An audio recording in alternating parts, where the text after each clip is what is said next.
Good morning, everyone. Good morning. Good morning. It's Turk Pipkin from the Nobelity Project. Thanks for tuning in. I'm sure people will be catching up with us here in the next few seconds. This is Summer Camp Safari number 4. It's going fast every Tuesday morning. Next week, of course, we'll be back with monarch butterflies. But this week, we have jumped to Uganda, to the Bwindi Impenetrable Forest. And we are doing a program on mountain gorillas with Uganda's foremost mountain gorilla expert. It's pretty exciting. Her organization is called Conservation Through Public Health, CTPH. And let's watch a little intro to our guest, Dr. Gladys Kalema-Zikusoka. In the mountains of Central Africa, behind a veil of mist and dense forest, one of the world's most endangered species is beginning to recover from a decades-long population decline due to poaching, war, and loss of habitat.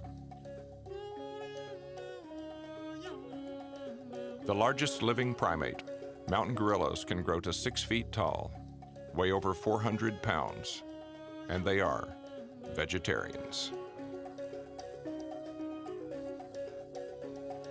Visits to Uganda's Bwindi Impenetrable Forest are open to the public but tightly controlled to provide economic benefits to the local community and to protect the health of the gorillas. Tracking the gorillas with Ugandan guides is hard work that may result in only fleeting glimpses of a gorilla group, or it may put you up close and personal in a breathtaking experience. In the entire world, there are only 800 mountain gorillas remaining. All of them live in just 3 small protected forests in Congo, Rwanda, and Uganda. Following in the footsteps of the gorilla experts George Schaller and Diane Fossey, one of the leading figures in protecting the gorillas is an African woman known as Dr. Gladys.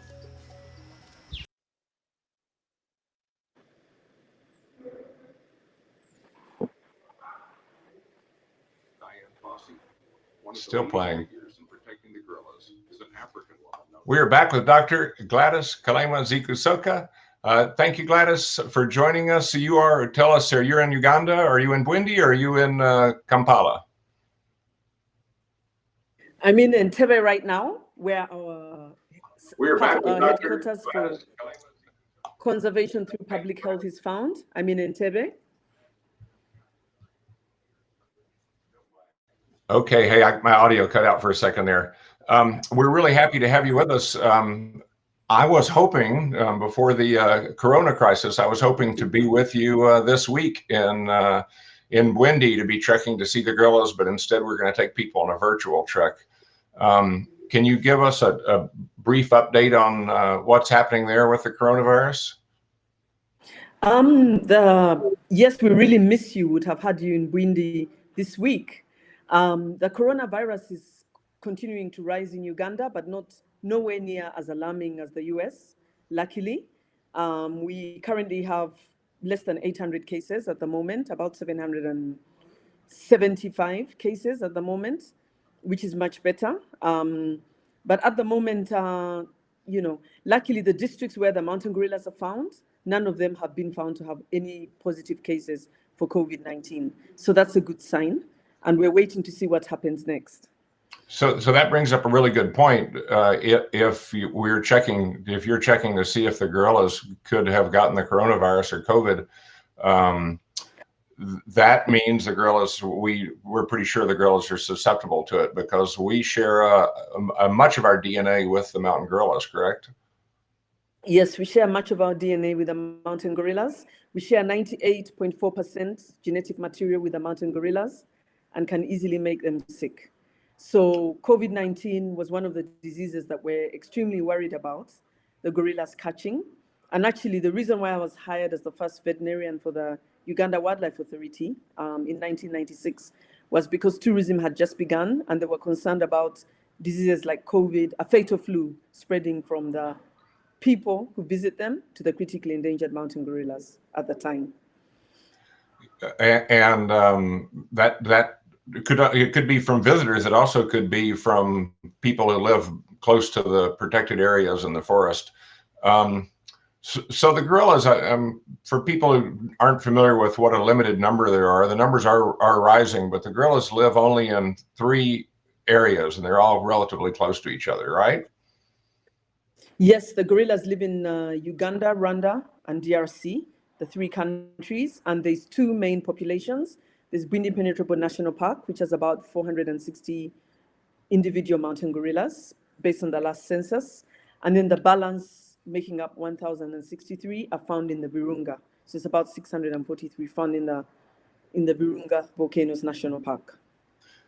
Okay, there is Virungas, which consists of Volcano National Park in Rwanda, Virunga National Park in DRC, and Mugahinga National Park in Uganda. So, and that's it. Otherwise, there are no mountain gorillas. So that population has been, so we've all heard about treks to see the gorillas.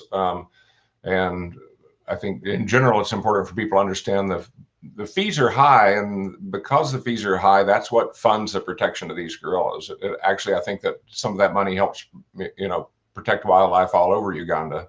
But the population has actually been growing, correct? Yes, the population has been growing. When I first started working with them in the 90s, there were 650, and now there's 1,063. So they've almost doubled over the past 20 to 25 years, which is because of all the conservation efforts, which are being funded largely by tourists visiting to see the mountain gorillas. Yes, the law enforcement to make sure that they're free from snares, the community conservation efforts. The gorillas sometimes go to people's gardens to eat their banana plants, and people get really angry once they're habituated. And the fact that, our organization, Conservation Through Public Health and others, we go and talk to the communities through our gorilla guardians who safely have the gorillas back, and our village health and conservation teams who educate them about the importance of gorillas and bring very much needed healthcare. Through all these community structures, people are more able to tolerate the gorillas. And then also a lot of research is going on, a lot of veterinary care. When they get sick, they're treated immediately, and a lot of gorilla health monitoring. And so all of those things can help a lot to make sure that the populations are continuing to grow. So we have a good bit of, we have more video, and we have a lot of photos of your work. And so while we're talking about health, maybe Christy, we took a piece of the film that the Nobelity Project made about CTPH, and I've just took the music and the sound out of this section so you could sort of describe to us. Hopefully you'll be able to see it. Christy, you want to roll that little piece? And you can take me out and we can see it bigger. That is, let's see if it's rolling yet. That's a gorilla nest. Yes, that is a night nest of a mountain gorilla. Gorillas build a nest every night before they go to bed. And in the morning, as they're getting up, they poop in it, they defecate in it. And this enables us to be able to find out what's happening with them, to see whether they're healthy, and then we're able to know if we need to give them some treatment. And typically you find that I'm actually taking right now a sample from, that looks like a silverback. It's quite a big, large diameter lobe of dung. The silverback is the head of the gorilla group, and he determines the timing of activity and direction of travel. So we collect from every single individual in the group, and we look to see what they could be sharing with people, with livestock, or just their natural parasites. The person examining them is Stephen Rubanga, another founder of CTPH.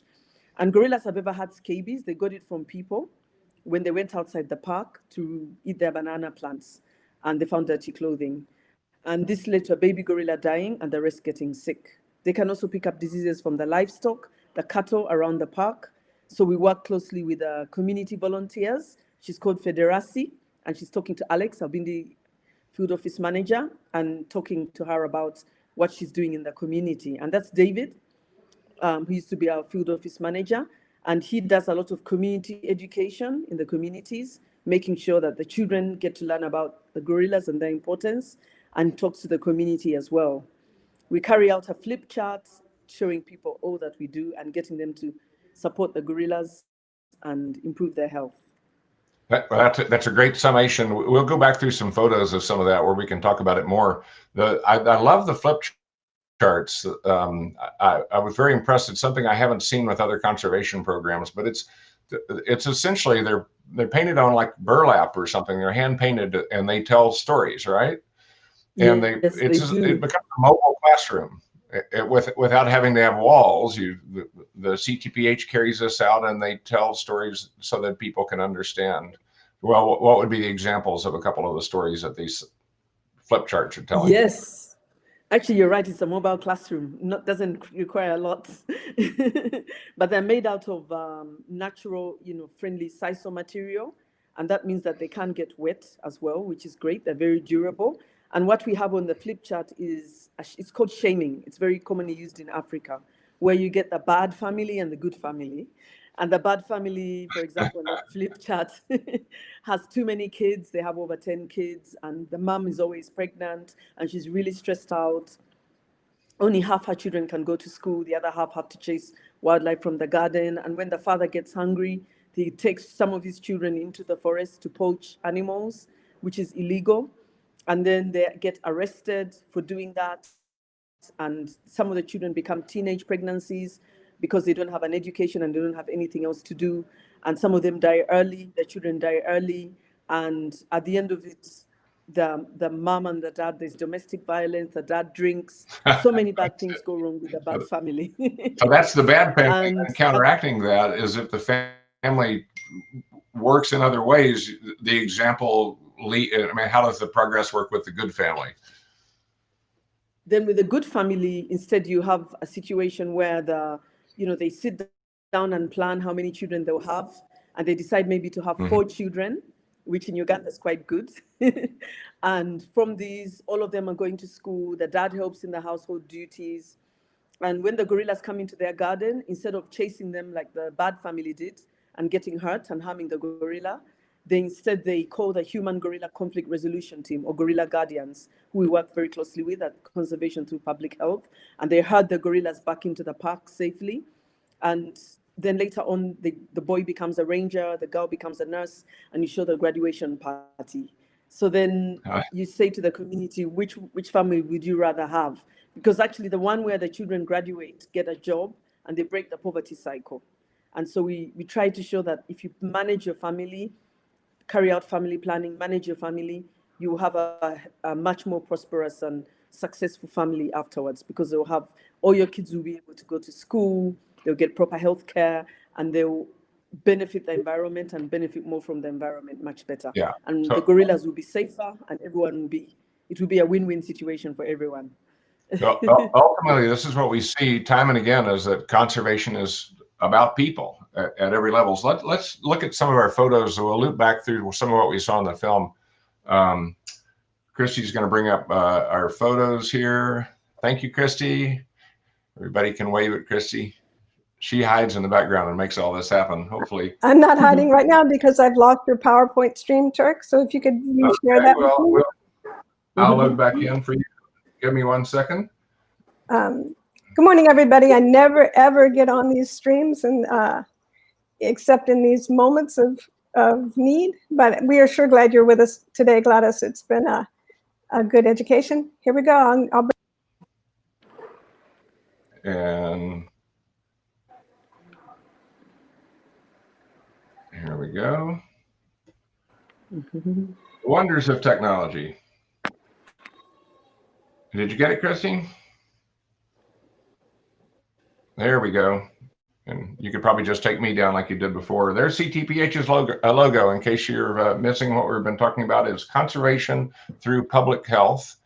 And so we're talking about, I like this photo. This is a photo I took on one of my last trips over there. We're looking at farms right up against a protected area. I mean, this is how close it is for the gorillas to leave and want to go snacking on a farm. These boundaries of the park are really long. They go all the way around. So when someone's going to trek to see gorillas, you go to an orientation. I don't know if Gladys can hear us or not. You'll go to an orientation. Gladys has got her kids watching as well. You go to an orientation, one of the first things they'll do is they'll give you a rundown of the gorillas that you're going to see. Gladys, can you see the Bitikura group here? Yes, I can. I can see the Bitikura group. So I was just explaining, when you go to orientation, they give you a rundown on the distance you have to maintain between the gorillas and then the group. And the walk to see the gorillas, there we are getting ready for a trek. Is our friend Simplicia still there? Yes, Simplicius. He's actually now based at the Wildlife Authority headquarters. Wow. Wonderful. Another wonderful person from Uganda Wildlife to trek with. And this is just kind of indicative of the walk. I mean, what's the longest trek you've ever had with a tourist group that's gone searching for a distant group, Gladys? The longest trek I've ever had is you walk all day and you find them at 5 o'clock in the evening, which is a really long trek, 8 hours. Yeah, then you get back after when dark. we've gone without If tourists, people, it's a really interesting system. If you're older and you're not healthy enough to walk, there's one group that is very close to Bwindi. I mean, they sometimes come into the village, and you might have a 10-minute trek to see these gorillas. And if you're healthy and you want to go on a real adventure, they want to save that for somebody who can't make a long hike, you get the adventure of your life on these hikes. It's really amazing. But at the end of it, they're in the background. And I can't remember if you'll recognize some of these gorillas as we get further in. This is a few years ago. This baby would be grown now. How long do the babies stay with the mothers? Yes. so closely like this, Gladys? The babies stay with the mother for up to the age of 3.5 years to 4 years. And that happens is they sleep with their mom in the bed. And so when you go to a night nest and you see baby dung and mom dung, then you know that that's a baby and a mother. So they stay with their moms for quite a long time. And that's why gorillas have babies once every 4 years. They wait until the baby's grown up and is independent and can have his own bed, his own nest. Then they have another one. So they're very logical in the way they do things. Yeah. It's the, you'd see, I kind of think we've got a little progression here and getting a little older. But the blackbacks are the younger males. And I guess this is a diet question here. What's the primary diet? Gorillas are vegetarians, yes? Yes, gorillas are vegetarian, and they love to eat shoots and stems and leaves of trees. So they like to get a piece of like that branch, and they strip off the the outside of it, and eat it. So they really like eating leaves, shoots, and stems. They also eat fruit. When there's a good tree fruiting in season, they'll also really eat fruit from time to time. And yeah, but they eat a lot of roughage. So as a result, they have a very large intestine. Their colon is very large. Their large intestine is very large. It's interesting, when I first did a postmortem on a gorilla that died of old age, I was shocked because the intestines look like a horse intestines, because horses also eat a lot of roughage. Yeah. Which is very interesting. How much? Not like a human. I thought it would look more like a human. How much does an adult gorilla eat in a day? Oh, they can eat as much as 10 kilos even of roughage. They can eat quite a lot. I'm sorry, what was that? Mm-hmm. They can eat as much as 10 kilos of food in a day. 10 kilos. Wow, that's 22 pounds a day. That's a lot of leaves. That's a lot of salad. Yes. And now we're getting bigger again here with a little bit more mature gorilla. One of the great things about seeing the gorillas for me, I think, is how much they are like people with their expressions and with their interaction with their children. I mean, what's your favorite thing about getting out with the gorillas? I know that a lot of times you're doing science, but there's also the joy of being there. My favorite thing is the gorillas are just so accommodating. When you get close to them, once they've been habituated, they're very accommodating. They're not at all aggressive. King Kong gives them a bad name. And I feel like I relax when I'm with them. I feel they're very therapeutic. They're very easy to watch. They're very accommodating. And there's so much that you can learn just by sitting and watching them. This is two photos that this is an adult male, I believe, but anyway, who I always think is very thoughtful. I mean, this is like Rodin's The Thinker. And then right after that, I took this photo and they're almost thoughtless. Like, what was I thinking of? That kind of reminds me of me. I don't know. We lost the slideshow, Christy. Did it drop out? I don't know what's happening with our slideshow. Let me go back and see if I can get it back up again. If not, we'll move on to showing some footage. Christy, do you want to, if you can hear me, why don't you put up the video of the silverback coming back the tree while we try to get the photos up again? I may have lost Christy. Oh, here it is. So tell us about this, Gladys. This is a big boy. Yes, he's a big silverback. The silverback is the leader of the group. Gorillas start to silver at the age of about 13 years old. And at that point, they can normally take over the group and become a dominant silverback, or they become not a dominant silverback, like a subordinate silverback. And if they're not able to lead the group, they sometimes leave it and try and create their own group or try and join another group. So yeah, so that could well have been Dahura because he was the silverback then in Bitukura. But yeah, they're amazing. He's huge, as you can see. And so you can see why he eats so much, just to maintain his weight. Yeah, he is really beautiful. That's quite an experience. Yes. And Christy is trying to get me loaded back in. Christy may end up hosting this broadcast. It doesn't have my image, but we'll let this video play and we'll see if we can get back to the slideshow. I want to say hi to Karen Kofod Richards. Hi, Karen. Karen was going to be and Grant were going to be with me this week in Bwindi to trek to the gorillas. So we may have to wait. Now we got everything back up again. Oh. We may have to wait. We'll all be there. We'll all be there next year. Actually, CTPH is holding our gorilla permit funds for us, which is fantastic. So we're back into some photos here. How old do you think that baby is? Can you see that one? Oh, he's adorable. He's probably around, I would say, 8 months old. 8 months. It's amazing that the babies, when 8 you look months to 1 year. The gorilla lifespan is similar to humans, and that's kind of the cycle of children staying with their mothers, and the children grow up a little bit faster, but the cycle is quite amazing. And how many times have you been to see the gorillas? I love it. The photos of you when you're with the gorillas, you're just always so excited, like it's your very first time, which says a lot about the experience. It does. Every time I learn something new, I've seen them so many times, maybe 200, 300 times or more. But yeah, because I've been working with them for 25 years now. I first went as a vet student, and then 2 years later, got the job as a first veterinarian for the Uganda Wildlife Authority. And then in 2003, we established conservation through public health. And yeah, I think I didn't realize that I'd spend all my working life working with gorillas, but that's amazing. It is amazing. Once I went there in '94, I fell in love with them, and I've never left.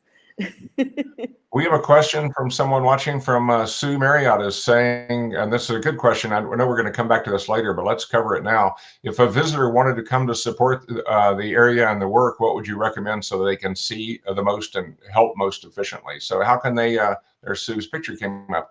How do people visit? It'll be a couple of months, we know, at least before the treks have started again.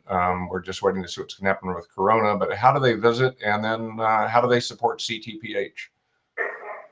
If somebody is visiting, they can book a permit through us, anyone else. And then when you get to Bwindi, there are a number of lodges that you can stay at. And what happens is that you're only allowed to visit them for 1 hour in a day, and the group has to be a maximum of 8 people per gorilla group per day, and which is really amazing. Anyway, that 1 hour is great because even as you walk through the forest, you learn a lot about all the other animals in the habitat. There's monkeys, different kinds of monkeys. Sometimes you may come across chimpanzees up in the trees, but they're not really habituated. Many birds, and Bwindi is also known. There's over 300 species of birds, so many species of butterfly as well. And then you get to see the gorillas, which is a once-in-a-lifetime experience, I have to say. And then after that, if you want to find out more about how, where they're being looked after, sometimes if you move with the CTPH team, you can also get to see the night nests where they build their nests, the ones that Chuck has shown in the show. And you're able to identify which is a silverback dung, which is a baby dung, which is a mother dung. So that's an interesting experience to see. And then you can come and visit our Gorilla Health and Community Conservation Center in Bwindi, where you can see how the samples are being analyzed and see what is inside the samples.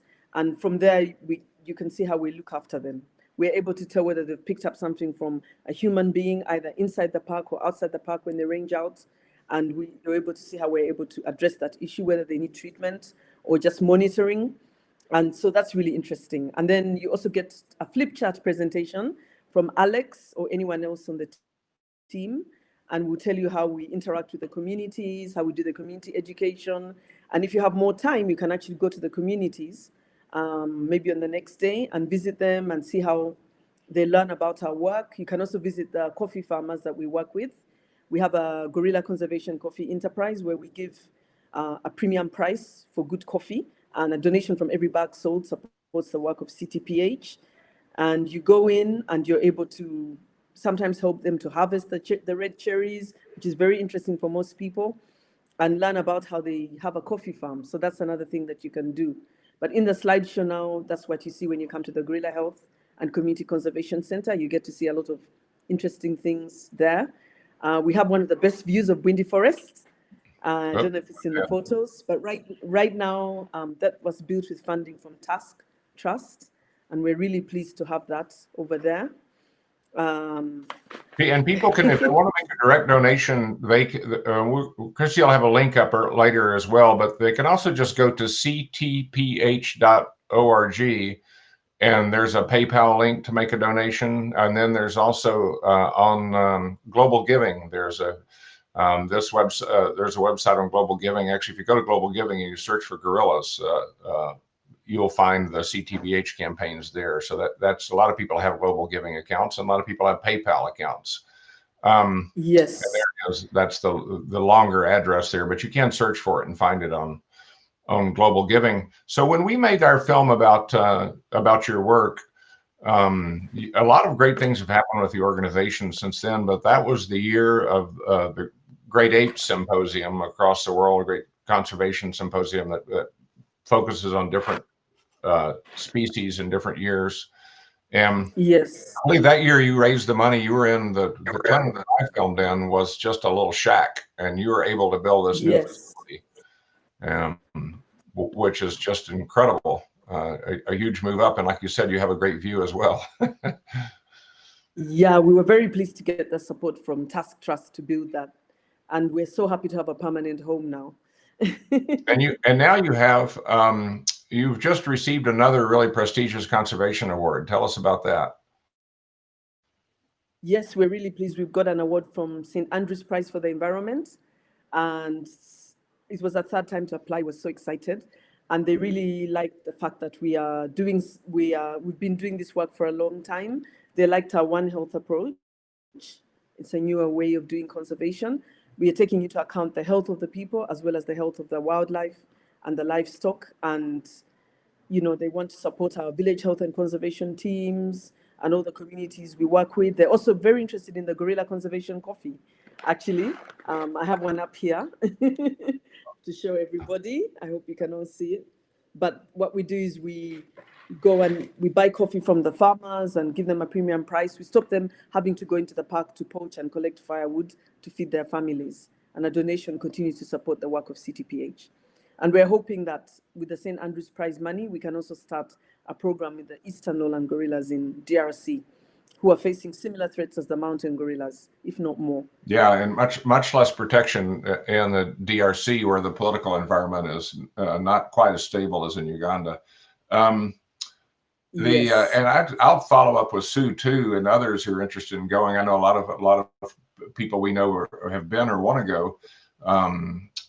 We tend to put, we can put our supporters have gone and put a trip to Kenya to visit our school projects together with a trip to Uganda, and you fly to Entebbe Airport at Kampala. There's a small plane flight that's scheduled though, and from there to very close to Bwindi. And like you're saying, there's lodges. Actually, CTPH has an eco camp lodge as well, which is pretty nice.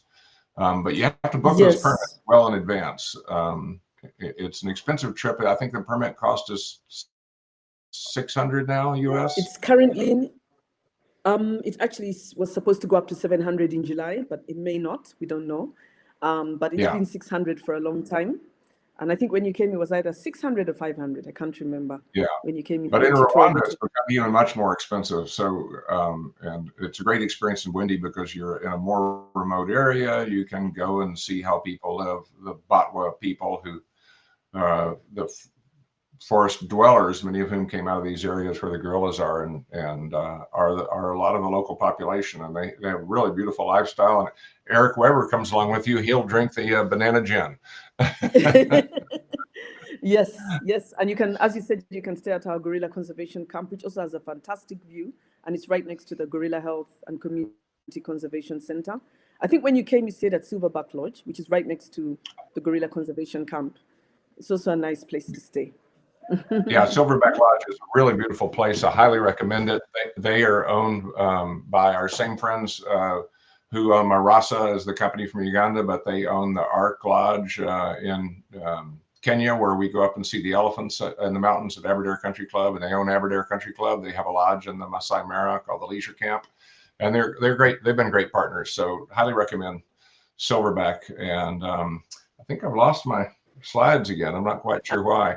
And I've been able to see some people here who I've been seeing in Bwindi, Stephanie Williams and Andreas, who came with my husband Lawrence to track the gorillas, and Vicky, who's become our new distributor for Gorilla Conservation Coffee. I'm glad that she's joined the live link. She's our distributor in the UK. So now in the UK, you can buy Gorilla Conservation Coffee, which is fantastic. And in the US, you can buy it at pangos.com with John. And all of this can be found on the website. And so all the viewers in America can buy it as well through pangos.com. It really smells really delicious. How do we buy it in the How do we buy it in the US? Through the internet. What do we search for if we want to buy it in the US?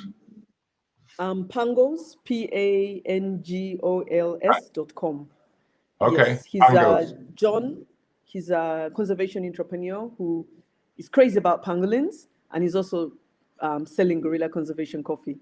Yeah, pangolin, another species that's been really endangered by the illegal wildlife trade for their scales, similar in their case to what happens with rhino horns, and it's a really tragic story. And hopefully we're gonna be able to, people like John will be able to get a hold of that. I want to let's move ahead since we're talking about. Glad to have. I'm also really glad to see Naz. She's actually helping me to write a book. I'm writing a book. I'm writing a memoir about my 30 years of working with gorillas and other wildlife. And it just fantastic. Started. So, and who are you working with here on that? As well. Who are you working with on that? She's called Naz Goldbond. She's on here as well. She's joined. Well, hi, Nan. Thank you for doing that. So I put up a picture of my literary agents. Beautiful. There's the website. Christy's found that for Pangols. I've got in the photos there. I have a photo up of you taking someone's temperature back at the visitor center. So since gorillas can get the coronavirus, tell us about the one of the things you guys are needing to do. CTPH needs to fund protection so that people in the local area and the gorillas don't end up getting COVID. So yes, the gorillas can get coronavirus and very easily from us, and they've ever had other respiratory diseases from people, like the human metapneumovirus and the suspected measles outbreak many years ago. And the chimps have also got respiratory viruses from us around the world. And so we were very concerned, and what we did is nobody's allowed to trek before they have their temperature taken, which you can see in the photo. And also everyone has to wear masks when they visit the gorillas now, because as you can see, that was one way of stopping spread of infectious disease. And everyone has to remain at 7 meters minimum from the gorillas. And we hope that in that way they can get protected from getting our diseases. Yeah, and that 7 meters, when you get out with the gorillas, you really don't want to go closer than 7 meters, although sometimes the curious babies they don't know 7 meters, so sometimes they come right up to you.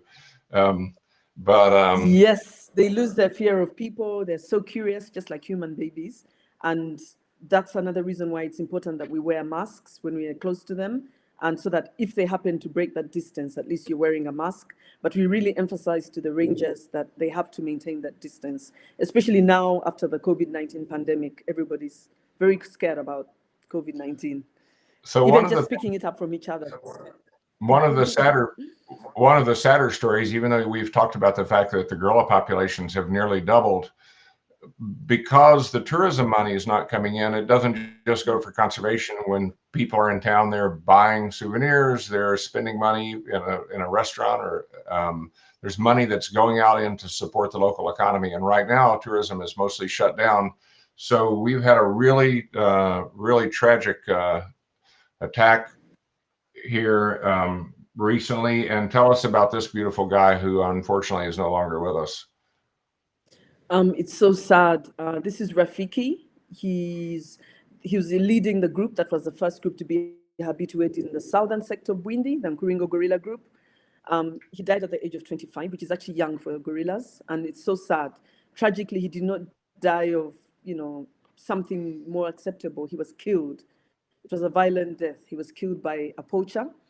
And this poacher had not come to kill gorillas. I mean, people in Uganda don't eat gorillas, but he came to kill duiker, bush pig. Duiker, a small antelope that people like to eat, and bush pig, which is also illegal. And when he came to check on his snares, he must have come across Rafiki, who lost his fear of people many years ago, because he grew up seeing from the age of, I first met him when he was 6 years old, when I was doing my master's research before we set up CTPH. And he's been seeing people all his life. He was a curious baby who's grown into a beautiful silverback. And he just came across this poacher. He didn't think the poacher was a bad person. And the poacher must have got scared. Maybe he's never been so close to a gorilla, and speared him, unfortunately. And it was so terrible. Poor Rafiki has died, and the group is now, doesn't have a leader. It's so sad. But one thing that we realized is that Rafiki's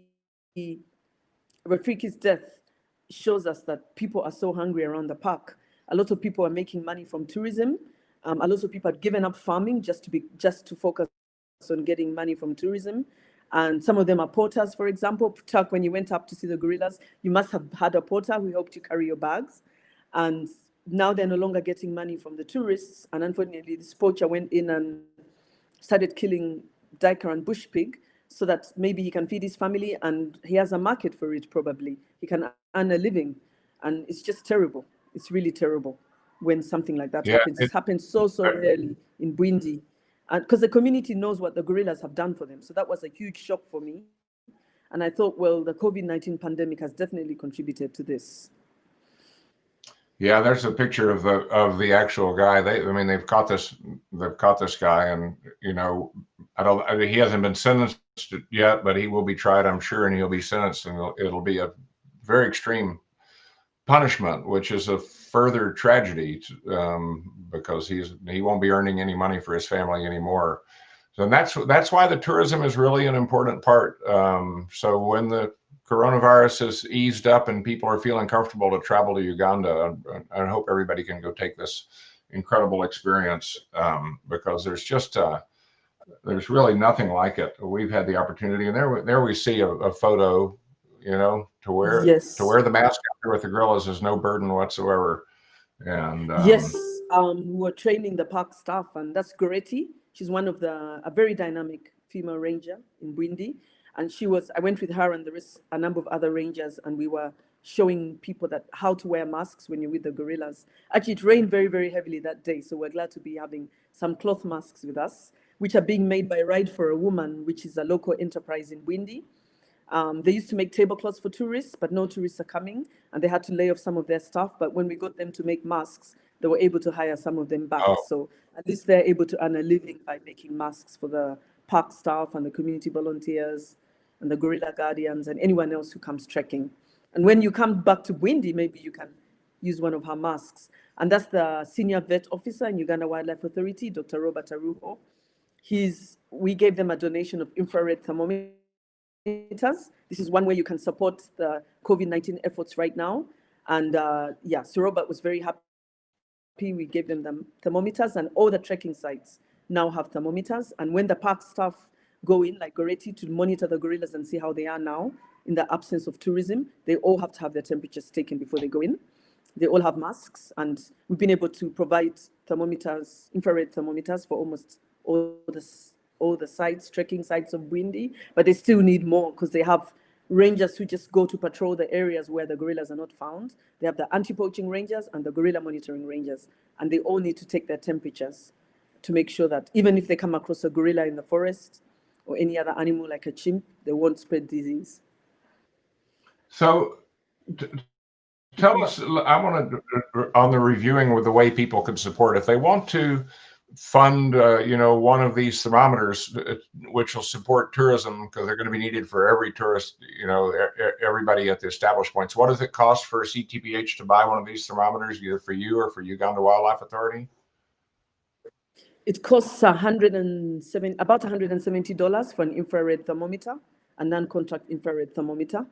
Yes, it makes a huge difference. It makes a huge difference, actually. Actually, not only for the gorillas, but the chimps as well, or the parks that have chimpanzees. But that's how much it costs.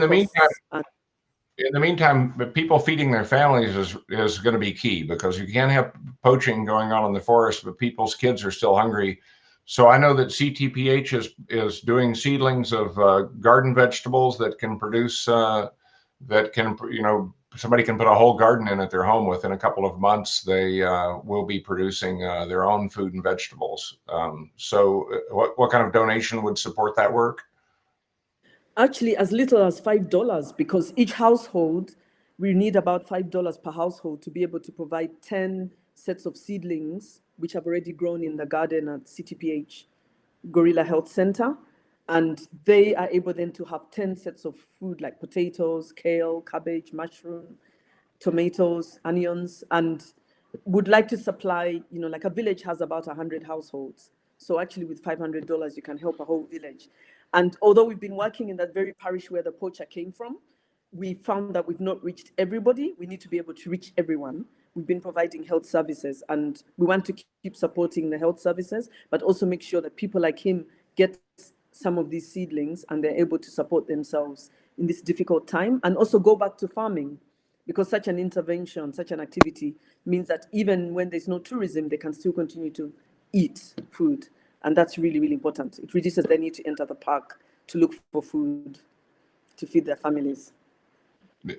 All of that's great information. I think it's really wonderful if people can remember that, we see, as the corona crisis is happening around the world, in your local community, we see the food banks have huge demand for food, and local communities like in the US have been pretty good in responding and supporting the food banks, and other communities, other groups of people that have need. But the conservation organizations around the world are being very hard pressed by the coronavirus and by fundraising in general. There's going to be a lot more demand for donations to support work by nonprofits that never anticipated it. And those of us who just do ongoing work, like CTPH last week with Mara Elephant Project, almost all of our conservation partners are dependent upon their donors and supporters. This has been really great. I think what we'll do is Gladys, thank you so much, and hi to your kids who are watching there. You have a 15-year-old. Did your kids want to come wave and say hi? Or are they close enough by? Let me go and get them. It will take me 1 second. I'll talk about the butterflies next week while you're doing that.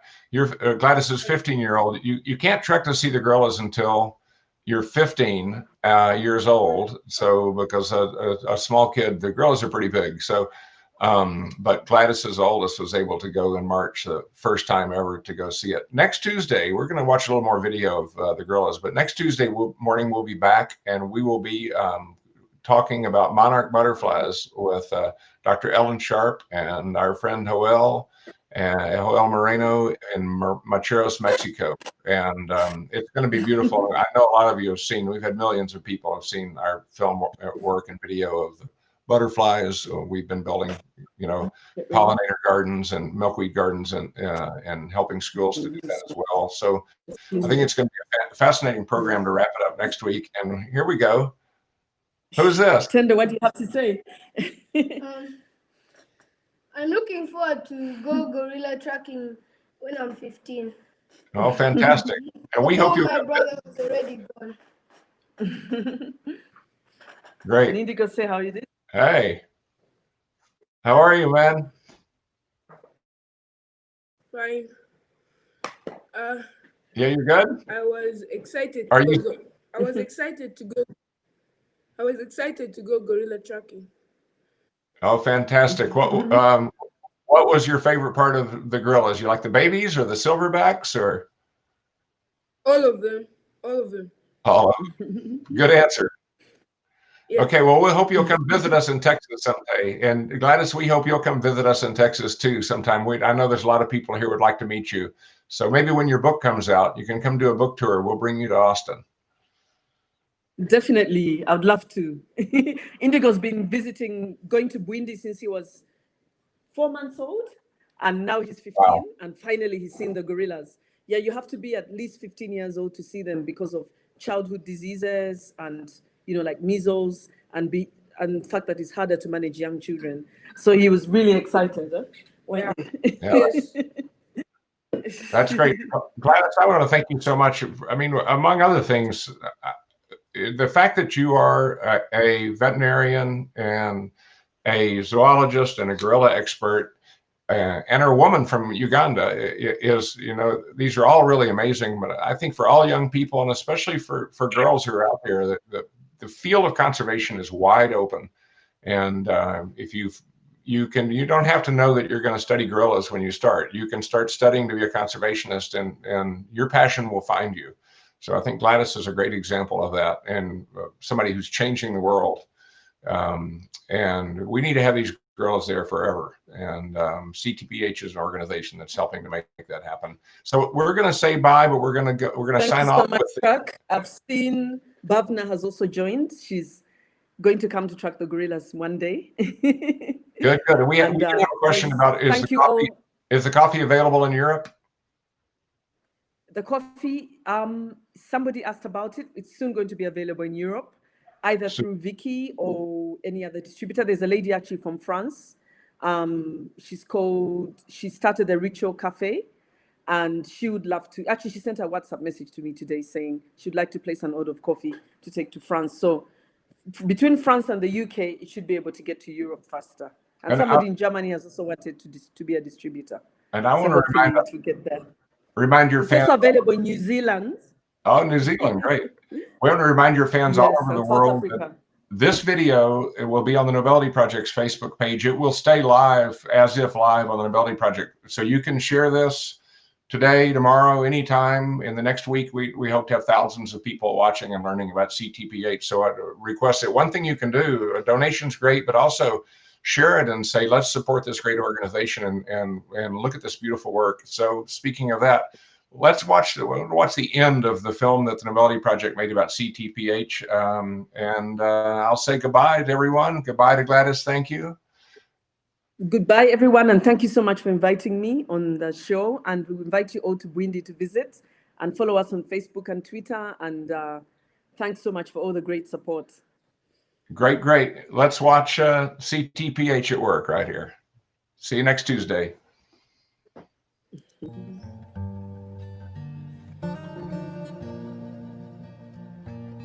We are at Bwindi Impenetrable Forest, and today we're tracking the Bitakura group of gorillas. I'm with Dr. Gladys, the warden, some people who bought their permits to be able to have this great privilege of being exhausted for 6 or 7 hours straight.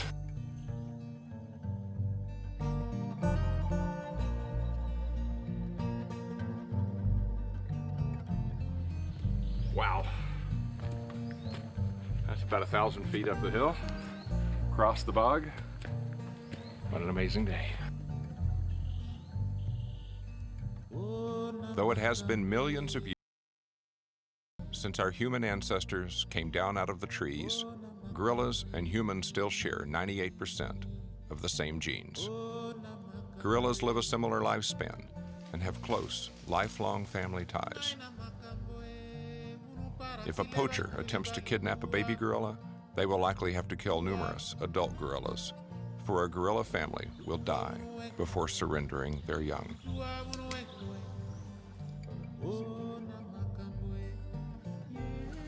He's the lead silverback of Bitukura Gorilla Group, which is a group habituated for tourism. He recently took over from Karamuzi, who's an older aging silverback, but allowed him to stay in the group. The work of Dr. Gladys, Uganda Wildlife Authority, and conservation through public health is a model for the protection of endangered species, with local communities as key partners in a better world for all. Their success seems all the more important as you walk alongside the gorillas of Bwindi.